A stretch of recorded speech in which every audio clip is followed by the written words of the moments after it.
Chapter 5 The Council of War and the Hairless King 3 miles away, in the center of the town, King Engelbert was in his castle, having his regular Saturday morning council of war with his noblemen. In the center of the room was a long rectangular table, covered with hand-drawn maps. Long, intricate tapestries covered the walls, many of which had been embroidered by the king's wife, Queen Arabella, during her indoor fineries phase. A fire blazed at one end of the room in an ornate fireplace that was roughly the size of a Zamboni. King Engelbert was dressed in his royal bathrobe and fur-lined slippers, sitting with one leg flopped over the arm of a hand-carved chair that was smaller than his royal throne, but obviously bigger than any of the other chairs in the room. He was biting his fingernails like a gerbil trying to chew its way to oxygen. Periodically, King Engelbert would pause in his nail-biting and glance at his reflection in a wall-mounted mirror. Most people who spent any time with him believed this habit of his to be a result of a misplaced, some said extremely misplaced, fondness for his own image. After all, they said, there was at least one mirror in every room of the castle. But it was not a love of the way he looked that kept the king checking his reflection, but a fear of it. In reality, when those near him thought he was admiring his kingly features, he was in actuality verifying the position of the royal hairpiece. You see, King Engelbert suffered from alopecia, a rare condition which causes, to a greater or lesser degree, one's hair to come loose. The king, unfortunately, had a royal case of the disorder, and so from the top of his head to the bottoms of his feet, he was as hairless as a freshly shaved bowling ball. I mean, he had no hair at all. No eyebrows, no chest hair, no leg hair. This was a source of great embarrassment for him, for he believed people would laugh at him if they knew, and, even though he was the king, he didn't like to be laughed at any more than you or I do. As a result, King Engelbert's life was a study in the art and usage of artificial hair. Fake eyebrows, false mustaches, and a rabbit pelt for his chest hair.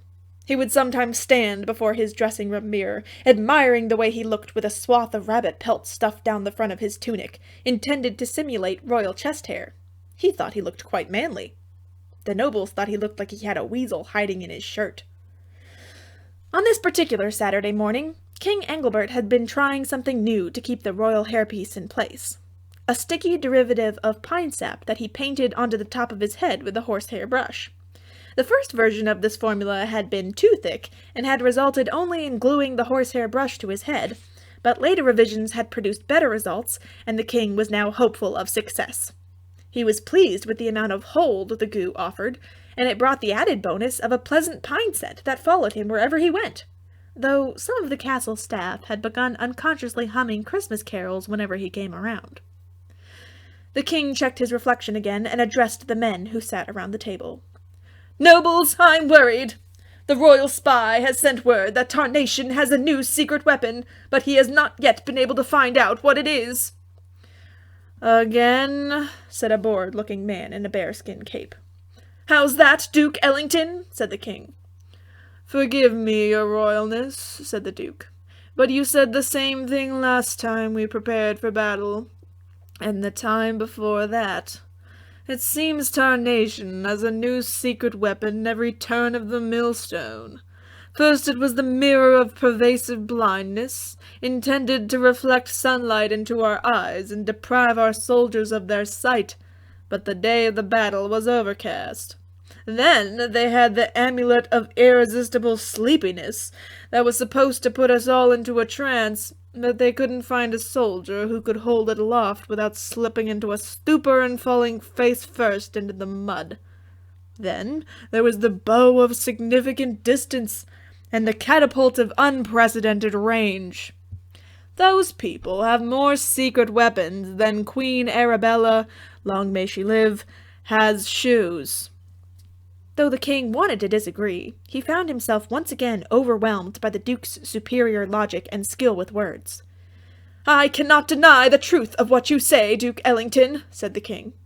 "My wife does indeed have a lot of shoes."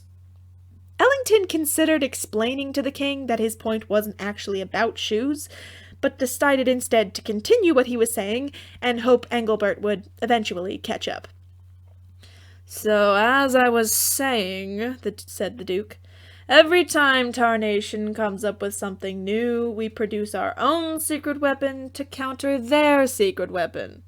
We had the flaming logs of fate, but we occupied the low ground and had to endure their taunts and rock-throwing all day as the logs turned to ash while we attempted to push them up the hill with our long pikes. "Oh, yes," interrupted the king. "I'm glad you reminded me. Make note that next time we should make sure the logs are in position before setting fire to them." "Noted, your royalness," said the noble who had been elected to take meeting notes, scritching enthusiastically with his quill. "Then," continued Ellington, "there were those magic beans we got from that Jack kid. But what happened when we fed them to our horses? Colic, that's all." A noble with a red mustache leaned toward the man next to him and whispered, "I told you we should have fed them to the men." "My favorite so far," said Ellington, "was at the Battle of Ficus Forge when we hired that old guy to shake a stick at their army while shouting, 'Bugga, bugga, bugga.' He was reputed to be a powerful wizard," the king said, looking a little hurt, "and he came with impeccable references." "He might as well have been your cupbearer's cupbearer for all the good he did us," replied Ellington. "My point is Tarnation comes up with some new-sounding thing, and our spy reports it to us like it's the end of the world, and then we tremble in fear. By the way, are you sure our spy isn't actually working for them?" "Well, I suppose it's possible," admitted the king. "He has complained that he's underpaid." "Either way," continued Ellington, "Tarnation isn't any better at coming up with secret weapons than we are. I say we ignore it this time. It's nothing to worry about." "But I'm the king," said the king, "and worrying is part of my job description." Constitution of the Royal Kingdom of Rondelay, Section 17, Paragraph 5. "Until we learn otherwise, I'm afraid we have to assume that they may really be on to something this time. For all we know, they may have come up with a weapon capable of wiping Rondelay off the map." The nobles watched their king intently, each considering the seriousness of what had been said. The air seemed to thicken with tension as each of the nobles sat silently imagining a dozen catastrophes that might await them at the hands of the terrible Tarnationals. At length, King Engelbert turned to Ellington and broke the silence. "Do you really think my wife has too many shoes?" he said.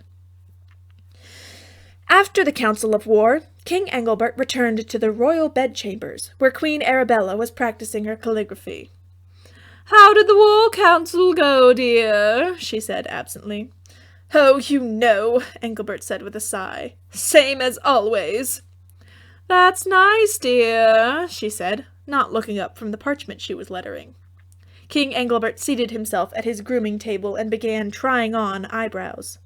"We're going to be crushed like a glass figurine beneath a stampede of draft horses," he said. "Glad to hear it, dear," said the queen, distracted. She was having trouble with the flourish on one of her capital letters. Engelbert was looking doubtfully in the mirror with 2 short strips of rabbit pelt stuck above his eyes. "How do I look, my little coochie poo?" She looked up from her work for the first time. "What?" she said. "My eyebrows," he said. "How do I look?" "Like your forehead is being attacked by caterpillars." The king's expression drooped. One of the caterpillars fell off. "Perhaps you should stick with the eyebrow pencil, dear," she said. "Eyebrow pencil? A king can't lead an army into battle wearing eyebrow pencil." She was back at her calligraphy. "You're right, of course, dear," she said. "How silly of me. Perhaps the dyed lamb's wool?" "Wool makes me itch." The conversation went on this way for another half-hour at least, none of which was interesting enough to write down. But while we're waiting, this might be a good time to provide a brief history of a lengthy war.